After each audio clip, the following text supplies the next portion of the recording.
Yan, hello, good morning everyone. Dito na naman po tayo. So, nakita nyo ba yung ano, yung isang OFW, di ba? Alam mo sa airport, ang pinaka-happy yung arrival time, di ba? Pag dumating ka na, sasalubungin ka, napakasaya. Ang pinakamalungkot, ito yung departure. Alam mo sa atin related lahat ng OFW, ang sarap umuwi, 'di ba? Lalo na paghirap ka na dito, napapagod ka. Tapos 2 years ka dito. Pasalamat yung iba yung every year umuwi, babakasyon. Alam mo, ang sarap ng feeling yung magbabakasyon ka na, yung ito na yung inihintay mong matagal, tapos it's time, uuwi ka, 'di ba? And then masaya ka. Tapos masaya na kasama yung pamilya, masaya na nandoon.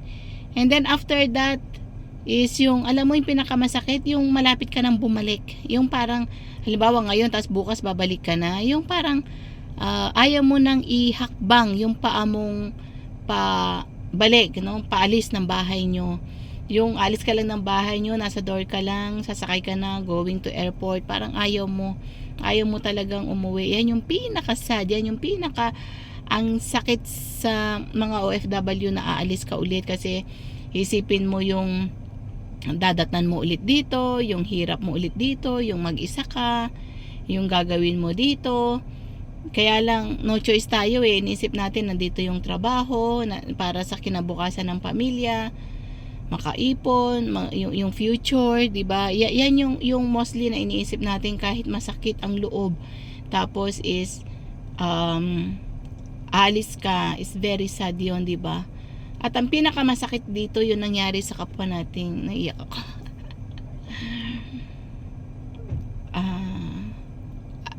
Yung ramdam mo siya, 'di ba? Ramdam mo siya na ang hirap na ngayong aalis ka sa bahay, tapos hinatid ka niya sa airport. And then after that is siguro yung scene na tinitignan ko, yung nag-goodbye siya sa anak niya, sa asawa niya, kasi papasok na siya sa loob. Di naman pwedeng pumasok yung mga kaanak sa loob. So nasa labas ka lang, papasok siya kasi syempre mag-check-in na siya ng gamit,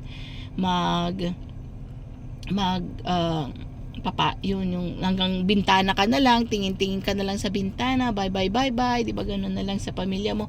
Masakit sa loob, masakit din yun sa pamilya na iiwanan niyang ulit, di ba? Both side masakit yun.